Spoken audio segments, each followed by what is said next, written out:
बिस्मिल्लाहिर्रहमानिर्रहीम, अस्सलाम वालेकुम। This is Amanullah. You are watching my YouTube channel doctor Aman video. Dear viewer, आज के इस वीडियो में हम दो चीज़ों को डिस्कस करेंगे American society for clinical pathology के बारे में।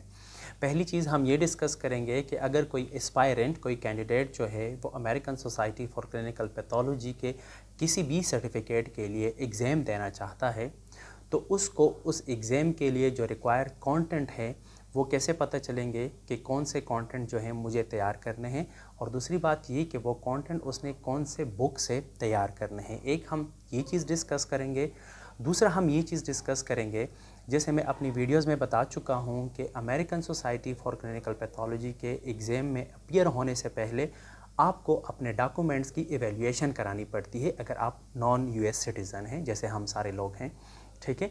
और उस एवेल्यूएशन के लिए रिकमेंडेड एजेंसीज़ हैं, जो 10 एजेंसीज़ है जो AACP ने रिकमेंड की है। तो उन एजेंसियों का आपको किस तरह पता चलेगा? तो ये दोनों चीज़ें जो हैं American society for clinical pathology के वेबसाइट पे मौजूद हैं। तो मैं आप कैंडिडेट की फैसिलिटेशन के लिए आपको वेबसाइट पे लेकर जाऊंगा कि वेबसाइट पे ये चीज़ें कहाँ पे मौजूद हैं और फिर उनको आपने समझना कैसे है, ठीक है। तो मैं थोड़ा सा ये विंडो अब शॉर्ट करता हूँ, फिर हम जो हैं चलते हैं वेबसाइट पे। ऑलरेडी मैं आपकी आसानी के लिए वेबसाइट खोल चुका हूँ, ठीक है। ये आप देख सकते हैं कि जो हमारे पास ये इंटरनेशनल सर्टिफिकेट वाला जो टैब है, जो मैं पहले पिछली वाली वीडियो में डिस्कस कर चुका हूँ, तो हम ये टैब खोल लेंगे, ठीक है। और उस टैब में आपको जैसे पता है कि हाईएस्ट वॉल्यूम वाला एक ऑप्शन आएगा और 3 ऑप्शन फिर बाकी आएंगे।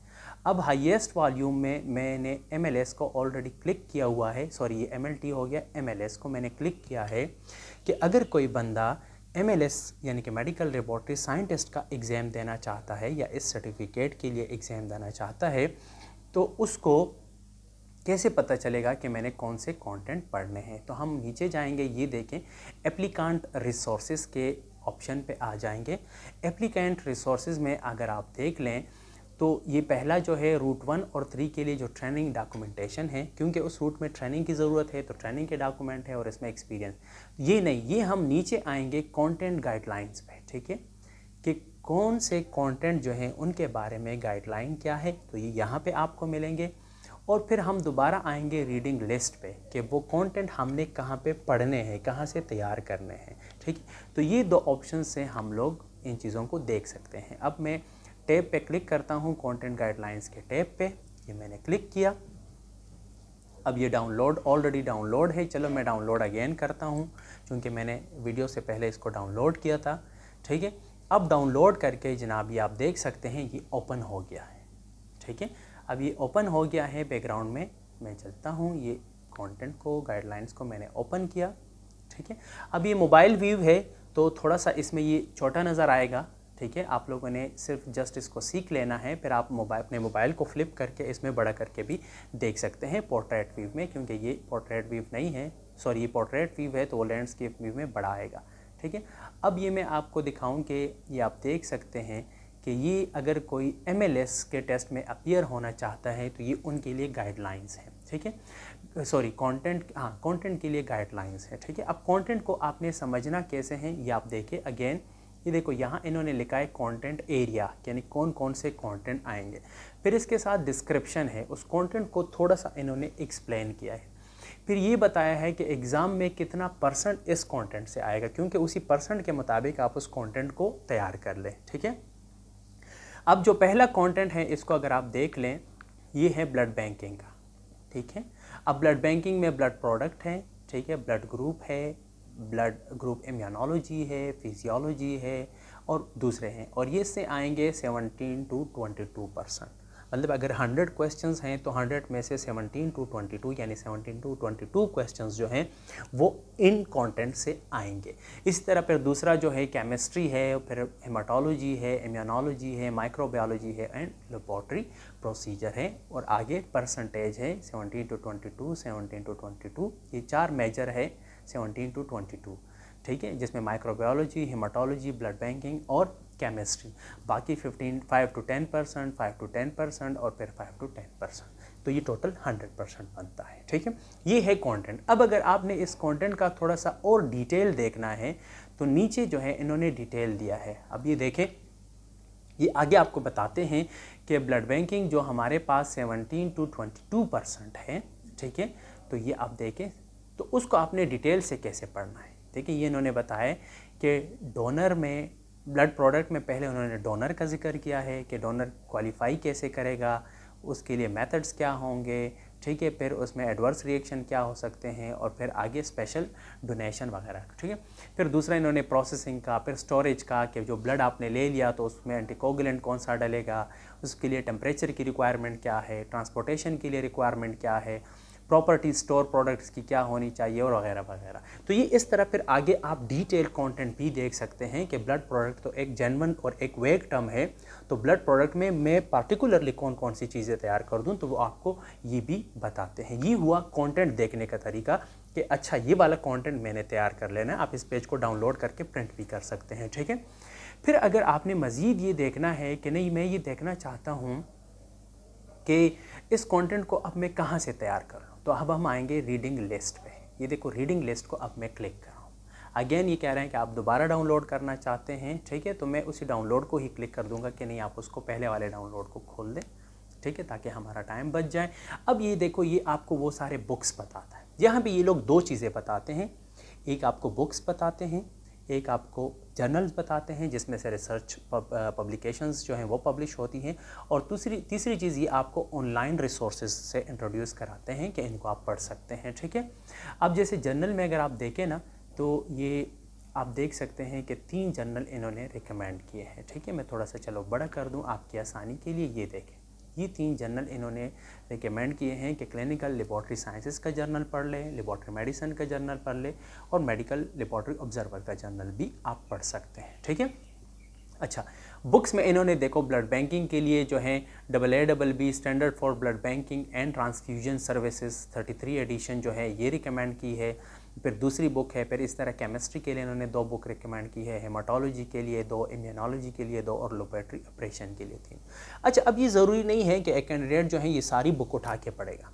इनमें से जो बुक आप अच्छी तरीके से पढ़ सकते हैं और उसमें आपको डेफिनेटली वो कंटेंट मिलेंगे, तो बस आप वहाँ से वो कंटेंट तैयार कर लें। और दूसरी बात ये है कि ज़रूरी नहीं है कि आप पे लाजिम है कि आप सिर्फ यही बुक पढ़ेंगे, इसके अलावा भी आप रिकमेंडेड अगर कोई रेफरेंस अच्छी बुक है आप उसको पढ़ सकते हैं, क्योंकि ये बुक्स की जो रिकमेंडेशन है ये कभी भी ACP की तरफ से इसलिए नहीं है कि ACP का सारा कंटेंट लाजमन इनसे आएगा।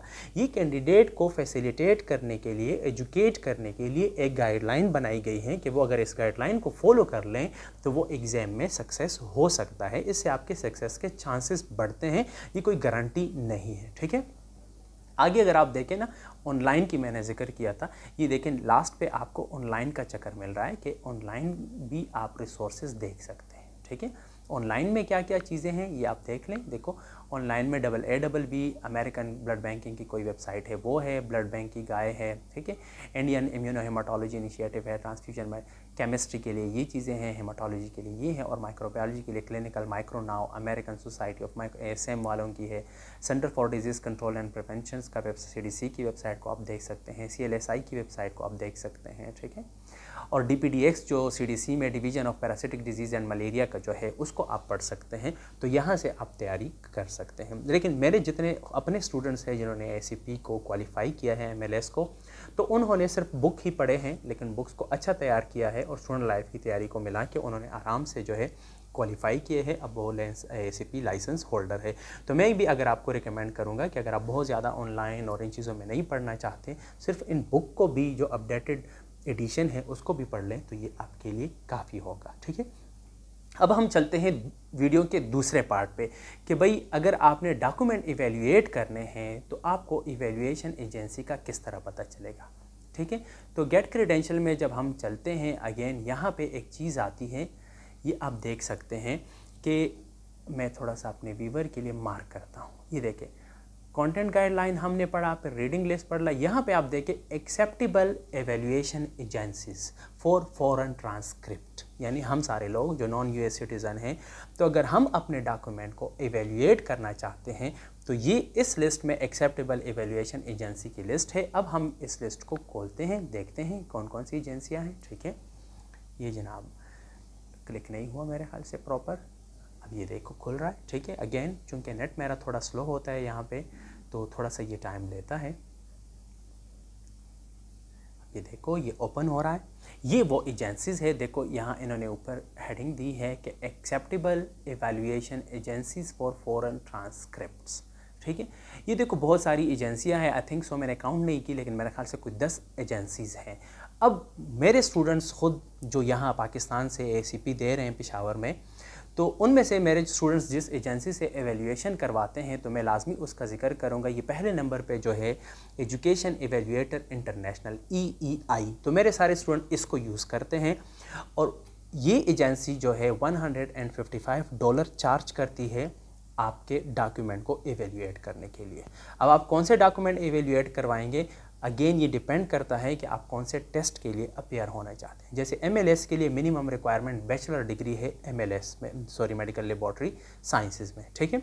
अगर किसी ने MS किया है तो वो साथ में MS भी एवेल्यूएट कराना चाहता है तो वो एवेल्यूएट करा सकता है, ठीक है।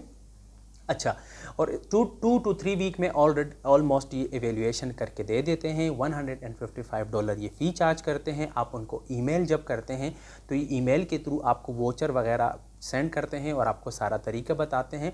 फिर आप अपनी ट्रांसक्रिप्ट जमा करते हैं और फिर आपको ये ट्रांसक्रिप्ट इवेल्यूएशन करके आपको इवेल्यूएशन सर्टिफिकेट सेंड करते हैं, और वो इवेल्यूएशन सर्टिफिकेट फिर आप ACP में सबमिट करते हैं, तब जाके आप टेस्ट दे सकते हैं। बाकी जो एजेंसीज़ हैं, जैसे अब ये फॉर एग्जांपल है इंटरनेशनल कंसल्टेंट ऑफ दिलावीरी है, इंटरनेशनल एजुकेशन एलिवेटर है, ठीक है, इंटरनेशनल एजुकेशन रिसर्च फाउंडेशन है। अब मुझे इनका नहीं पता, ना मैंने इनको कभी ईमेल्स की, ना मैंने इनके कभी वेबसाइट्स पढ़े हैं कि इनके चार्जेस कम हैं 155 से या ज़्यादा है, इनका टाइम फ्रेम इनसे कम है या ज़्यादा है।